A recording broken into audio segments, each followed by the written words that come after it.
Assalamualaikum warahmatullahi wabarakatuh. Halo semuanya, perkenalkan nama saya Nadine Sabita. Saya dari kelas 10-6. Di video kali ini, saya akan menjelaskan tentang grafik FK atau yang kita kenal sebagai grafik fungsi kuadrat. Sebelumnya, kita perlu mengetahui bentuk umum dari fungsi kuadrat itu sendiri. Bentuk umumnya yaitu Y sama dengan AX kuadrat ditambah BX ditambah C. Jadi A ini kita cari untuk mengetahui arah posisi kurva atau arah kurva terbuka. Jadi arah kurva terbukanya ini ke arah mana? Ke arah atas kah atau ke arah bawah? Yang B kita cari untuk mengetahui posisi dominan dari kurva.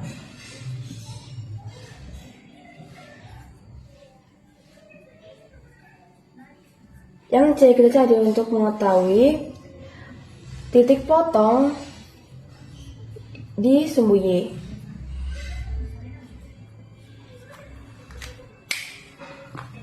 Jika simbolnya itu lebih besar dari, maka kita anggap aja itu sebagai bernilai positif. Sedangkan kalau simbolnya lebih kecil dari, kita anggapnya itu bernilai negatif.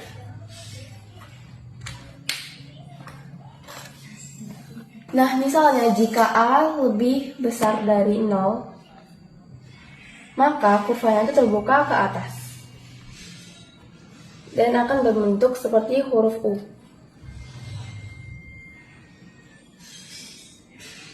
Gambarnya seperti ini.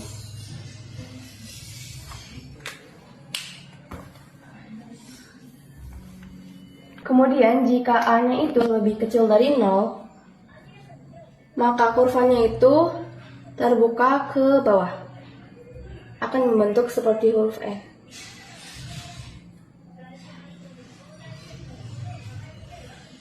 Gambarnya seperti ini. Yang B, kita menggunakan rumus XP yang agak berbeda dengan yang lain. Jadi rumus XP yaitu min B per 2A.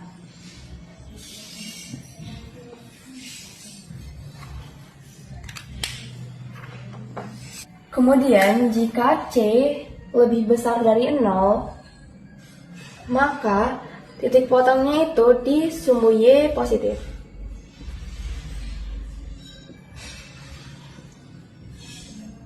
Dan juga jika C-nya itu lebih kecil dari 0, maka tipotnya itu di sumbu Y negatif.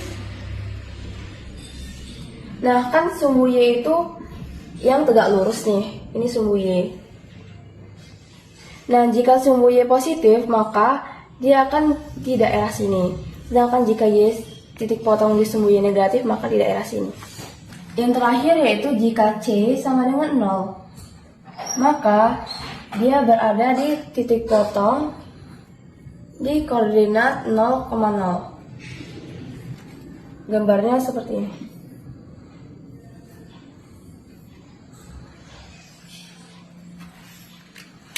Kemudian kita akan lanjut ke soal pembahasan dari gambar grafik FK.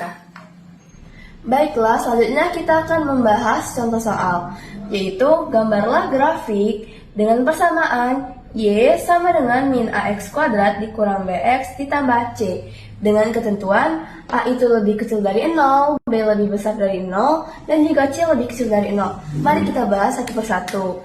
A pada persamaan bernilai negatif, maka kita tulis negatif. Dan juga dengan ketentuan A itu lebih kecil dari 0. Kalau lebih kecil dari 0, kita tulis negatif. Negatif kali negatif, maka selalu positif. Maka kesimpulannya, kurva kita itu bakal ke arah atas. Kemudian B. Sama dengan A, dia itu bernilai negatif pada persamaan, maka kita tulis negatif. Dan juga dengan ketentuan B itu lebih besar dari 0, maka bernilai positif. Negatif kali positif, maka hasilnya negatif. Nah, barulah kita masukkan ke rumus XP. XP sama dengan min B per 2A. Kita tulislah di sini min. B-nya itu kan bernilai min. per 2A. 2-nya kita hiraukan aja dan A kita masukkan. A di atas itu positif, maka kita tulis positif. Negatif kalau negatif hasilnya positif, bernilai bagi positif, maka hasilnya positif. Maka B kita ini kurvanya itu berada di daerah kanan. Kemudian C-nya ini kan bernilai positif, langsung aja kita nggak perlu buat positif atau negatifnya. Karena ketentuannya itu lebih kecil, maka kita tulis negatif. Maka C itu bernilai negatif. Maka kurva kita itu berada di sumbu Y negatif. Nah, sudah dapat ketiga kesimpulan, kita buat aja gambarnya. Nah, yang pertama kan itu berada terbuka ke atas. Maka dia akan berbentuk seperti huruf U. Kemudian dia itu berada di daerah kanan dan juga dia itu memotong sumbunya negatif. Maka gambarnya seperti ini. Demikianlah yang dapat saya jelaskan tentang grafik FK. Terima kasih atas perhatiannya. Saya akhiri. Wassalamualaikum warahmatullahi wabarakatuh.